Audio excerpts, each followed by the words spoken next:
story called On's Anger, written by Gail, and it's a story about a little boy who has really big feelings. He is extremely angry in what he does and how he gets through it. We can all relate to that. So I'm happy to read you On's Anger by Gail. On was in the living room building a tower, the tallest tower he'd ever built. His grandfather was in the kitchen making dinner.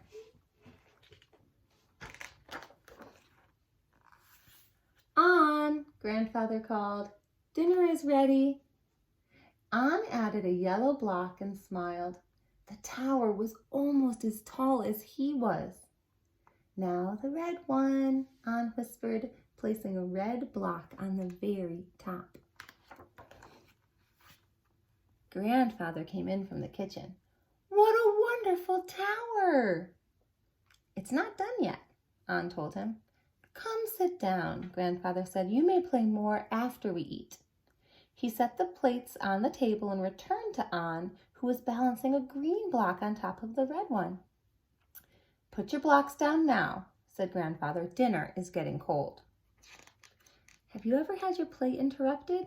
How does it feel?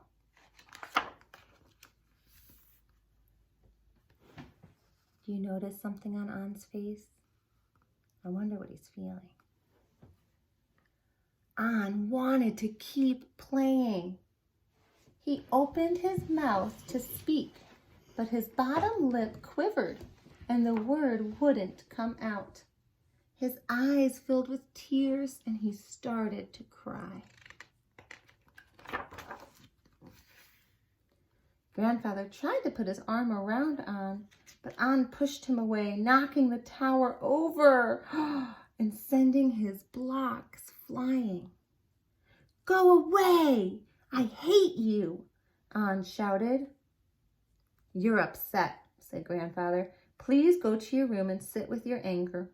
I'll come in when you're calm and we can talk.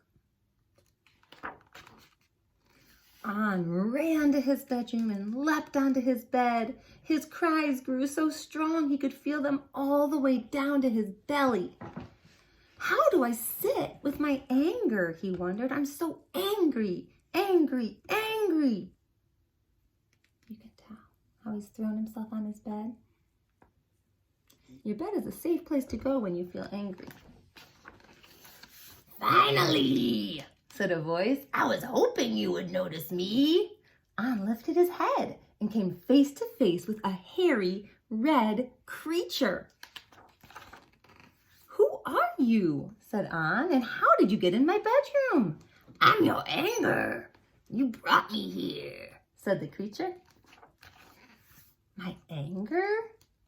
The anger nodded. Did Grandfather see you come in? I'm not supposed to talk to strangers. Don't worry, On. I'm not a stranger. I'm the part of you that comes out when things don't go your way. I'm right here every time you get angry. I know you feel scared when I'm around. I can make you cry and want to hit things. I can even make you say mean things to the people you love. On's anger started to turn the knob on the bedroom door. Come on, he said. I'll show you. On was tempted, but Grandfather had said to stay in his room. Wait, On called. Maybe we can do something in here. On's anger turned and extended his shiny hand. I know just the thing, he said. On took his anger's hand, and together they danced all around the room. They raised their arms overhead and spun wide circles. They used their breath to make sounds like a strong, howling wind. They got down on their knees and pounded the ground with their hands. It sounded like they were playing drums on the earth, and On liked that. Finally, they were exhausted and ready to be still. On and his anger sat together silently. They sat. They breathed in. They breathed out. And they sat some more. I don't like to say mean things to people, said On, but sometimes I can't help it. I can help you, said his anger. How can you help? I thought you were the one making me do these things in the first place. That's true, but I'm also your friend. Whenever you feel your anger, you should come sit with me. After we spend some time together, you might feel better. Spending time with you is kind of fun, An said. Do you want to stay for dinner? I think I'll be gone before dinner, said his anger. Are you sure? Said An. We're having ice cream for dessert. An's anger smiled, and An smiled back. An felt tired. He took a deep breath and let out a little sigh. And when he did, his breath became smaller. An and his anger continued to breathe together. With each in-breath, An's anger got a little bit smaller, and with each out-breath, An felt a little better. An heard a gentle tapping on his bedroom door. It was Grandfather. Grandfather and An sat together. I'm sorry I didn't listen, said An. I was really angry. I wanted to keep playing. Grandfather took An in his arms. Thank you for your kind words. With my anger like you asked, An said, but we didn't just sit. We danced and played too. Do you want to meet him? An looked up, but his anger was gone. Grandfather, said An, do you know what happened? I think I do, said Grandfather. You took good care of your anger and it went away. That's right, said An. How did you know? When I was a little boy, I met with my anger too. Really? Was it because of blocks? No, laughed Grandfather.